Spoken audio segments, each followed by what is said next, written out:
Right guys, how's it going? Welcome to today's video, and today I'm going to just quickly go through and sum up the January transfer window, because obviously a lot of rivals, quite a few departures, and yeah, we'll go through it, and yeah, I'm going to sum up and really go through each player and their strengths and weaknesses, and also for departures, how much I think we're going to miss them, and how much their presence will be missed.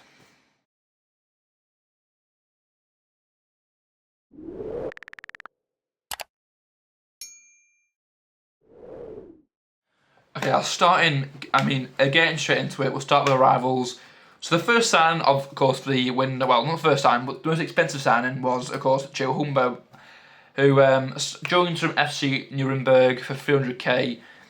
Good experience at Watford, at Huddersfield, on the Rotherham recently, and also his time at Ross County. A very dynamic and explosive player. He's quick, he's agile, he can cut inside, and he can shoot from wide areas with comfort. And also, his crossing skills. I mean, we saw that last week against Bristol with his assist for James Carragher. So, with Humbo, we've got a good player. Obviously, we've got Smith, who I am a big fan of Johnny Smith. I really like Johnny Smith. I think he's one of the best players we've got in a team that obviously struggled at times this season. And also, we've got Ryan Keane, who I really like Ryan Keane. Obviously, injuries have cut his season a bit short. I think he'll be back soon enough, though. But Humbo obviously can play left wing. So, when it comes to Ryan Keane being back, we've got Humbo to blame. But yeah, I think out of 10, I give Joe Humbo a solid 7 out of 10. A good signing. We've got a good deal for him, and yeah, I think he's a player that will prove it very useful in the future. Okay, up next it is Ronan Darcy, who obviously came in for a certain someone who we'll come back to later. But in terms of Ronan Darcy, he is, I think, the right replacement for so and so. Joins from Crawley Town. I think with Darcy, he's a very technically gifted player. He's creative, he's a good playmaker, he's comfortable on the ball, and that's something that we need, I think, especially to, replace a certain someone. I think it's important that he gets a good link up, with Dale Taylor and Humbo and Johnny Smith and, Silko. It's important he gets a quick relationship with the players, because I think, as soon as he settles in, as soon as we see him play, and as soon as the fans get used to seeing what he can do, because I know there is a lot of controversy with fans. A lot of people are a bit split whether he's good enough or whether he's not good enough.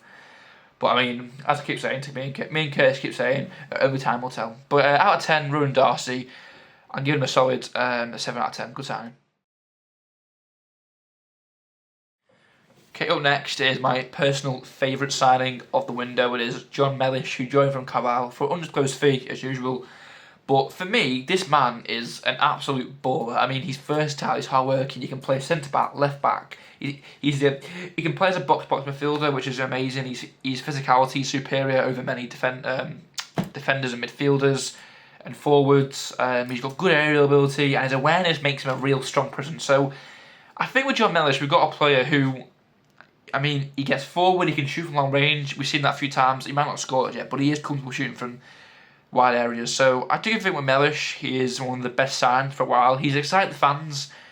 His time at Carlisle was very good. He's been a long servant at Carlisle, and I know that Carlisle were very sad to see him go, and they made sure and they've asked to look after him and make sure that he gets a good treatment, which I'm sure he will, because the fans have welcomed him with open arms, which is very good. So yeah, with John Mellish, out of 10 and 9 out of 10. Great signing. I think long term and future, I think he'll be massive for us. Okay, up next it is right back Josh Robinson. Now, I won't say that I know a great deal. I don't really make a habit of watching Arsenal under-21s much, but he also joined at undisclosed fee. We haven't seen him yet, and he's been here since the 1st of January, so it's very interesting why Maloney's hesitant to play him, but hopefully we do see him at some point. From researching him, he seems to be very good aerially. He's quite dominant, and also he's a tough tackler. He gets stuck in, and he's no nonsense. I think with him, it's hard to rate him out of 10, because as I say, I don't watch him, I don't know what he brings to the team. I'd probably give him a 6 out of 10, because for the time being, yeah, I don't know about him, but I think in long term it will prove a good sign. So yeah, welcome to Wigan, Josh Robinson. Okay, up next it is Will Goodwin, who's the first of 2 loan signings. He joins on a short-term deal at the end of the season. He joins from Oxford. He's a hard-working and intelligent striker who, he sort of combines his physical presence with technical ability, which is good. As I say, he's strong in hold-up play, and I think he links well with teammates. But I mean, so far fans are very impressed, and I'm out of it. He hasn't really done much yet, but I think it is still early days. I think in the next few weeks he might pull a few strings, and he might. We might see different sides of Will win, and I hope we do because we need the strikers more than anything. Because if God forbid anything happens today, I'll tell you that we are going to be pretty. I think we will be pretty doomed, to be honest. But yeah, I think out of 10, Will win. I'd probably rate him probably a 5 out of 10. I think we could have done better with Goodwin, but as I say, we welcome him with open arms. So yeah, good luck to him. Of course, Oliver Norburn, who joined from Blackpool on a short-term loan deal. It made sense because, as I said, he found out a favourite at Blackpool under Steve Bruce. He's not playing enough football for his liking. And I mean, we've not seen much of him, but from what I've already seen, he's a brilliant player. He's a tough tackler. He's combative midfielder. He's known for his leadership, his work rate, and his mentality. And I really think that going forward, he's a good midfielder. I mean, one thing I will say is that he's not a great tackler. He won't get stuck in, but he is good at man marking and getting pressing and intercepting. And with Norburn, he's my personal. Well, I mean, with Mellish, I think they're very similar signings in terms of what they bring to the team. So yeah, I think Norburn's a perfect solution for the injury crisis with Matt Smith out and Baradiko out, and also Jensen Weir suspension. So yeah, with Norburn out of 10, I'm gonna give him a solid 8 out of 10. Yes, guys. So final transfer which I'm gonna go through because it happened a bit later than when we originally filmed, and that was of course confirmed on deadline day. It was Owen Dale who joins for the rest of the season on loan from Oxford. It's a fairly good signing, I think. He's injured at the moment, so we won't play for a couple of weeks. But with the news of Silko Thomas being injured, it's not a bad thing at all because obviously he does bring in a lot of experience, and I think he has some good spells, especially at Blackpool and Crewe. So I think it will be a deal that works out in the long term. But I mean, he won't make a huge impact, but he'll make a decent impact. He'll do a good job, but for the time being, I think it's going to be Humbo covering Silko. But yeah, good signing. Right, so we move on to departures now, and we start with arguably the most, I think depressing departure that we've made for a long time. It is, of course, Tello Asgard, who did join Luton Town for 3.5 million. I mean, it's very hard to put into words how sad it is to see him go. It came as a surprise. I mean, personally, he signed that new long-term deal, didn't he, at the end of his last season? And I just think that, I think I could have processed him leaving in the summer. I think I was like, okay, fair enough, yeah, that'll happen. But leaving in January did not seem plausible, but it happened. I do think personally he's chosen the wrong team. I think, we had Blackpool interested. I think he would have been much better at Blackpool. Because Luton, as it stands, Luton are likely to go back down. So before he knows it, he might be playing against us again and be doing it at the Brick. So, it's not the most ideal transfer for Tello, but only time will tell. I do think he'll be a big presence to Luton. I think he has to start for them. I think he'll get, not goals-wise, but I think in terms of assists, he'll definitely get double figures. But as I say, Ruben Darcy comes in to replace him. But Tello is a massive player lost, and it's a case of just, will the team be able to cope without his presence? But yeah, time will tell. Okay, next we've got Josh Stones, who left an appearance to York City. He really impressed on Oldham with 4 goals and 10 appearances. It was only a short-term loan deal. I think it was about 2 months, wasn't it?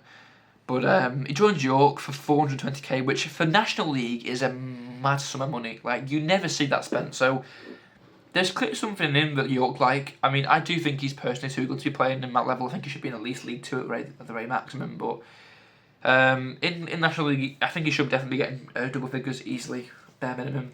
But yeah, with Josh Stones, he's a big loss because I do think that we could have done with him. His presence would have been big. I think obviously we signed with Goodwin, and I think Josh Stones, it would have made more sense for us to have him over Goodwin, but it is what it is. But yeah, good luck to Josh Stones at York. Big loss.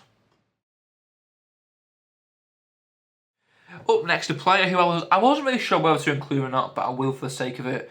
It is Paul Dummett, who we did not see very much of. I was very excited when we signed Paul Dummett. A proper Premier League veteran. He did a very good job with Newcastle in the Prem for many years. He was captain for a brief period of time.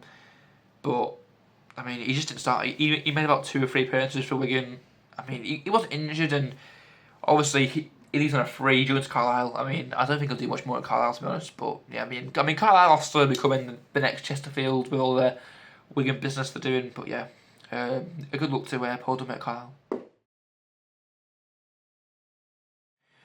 Okay, next we've got Calvin Ramsey, who, I mean, I hadn't departed. I mean, he's been recalled by Liverpool, so I mean, I think out of all the loan deals that have been recalled, he's my least one I'm concerned about. I just don't think Ramsey did much at Wigan. I think with the injuries, I think he suffered at Bolton and Preston over the last couple of seasons. I do understand that, you know, it's difficult for him to, I mean, have that confidence after being injured for so long, but at the same time, I think he could have done a lot more, really. I mean,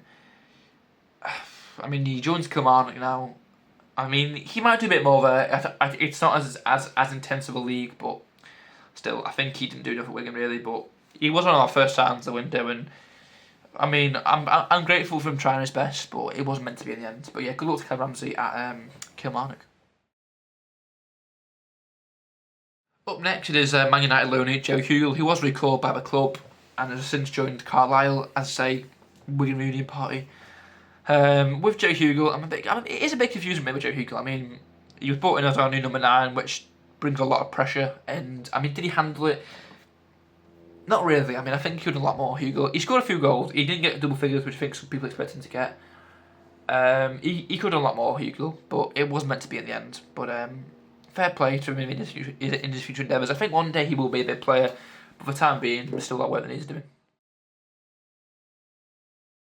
Up next, a player that I was a bit surprised to see recalled is Michael Olakigbe, who was recalled by Brentford, and would you believe it, has gone and joined, I think it was it Chesterfield? Yeah, he joined Chesterfield. Again, Wigan 2.0 with Carlisle, but Olakigbe, he didn't really do too much for Wigan. Did score a goal for us, I mean, but he scored in the Bristol Street Motors, but I wouldn't really count that as doing too much. But yeah, I mean, similar to Silka, they couldn't really do much when it came down to it. In the end, yeah, not enough done. But yeah, I mean, as far as I'm concerned, them two, fingers crossed, he has a good future. And yeah, thanks for saving us, Michael. And with that, guys, that is the end of today's video. In terms of the arrivals and departures, a big different mix of players. With, you know, I think what I will say is, I think for arrivals, I think the biggest arrival has been John Mellish, and I think the biggest departure, with no doubt, is Asgard. But let us know what you think down below. I want to hear from all of you what you think of Asgard's situation and what you think of, you know, Rowan Darcy replaced him, Mellish, Norburn, what you think of all these big players who've signed. And yeah, until next video, thanks for watching, and hope to see you soon.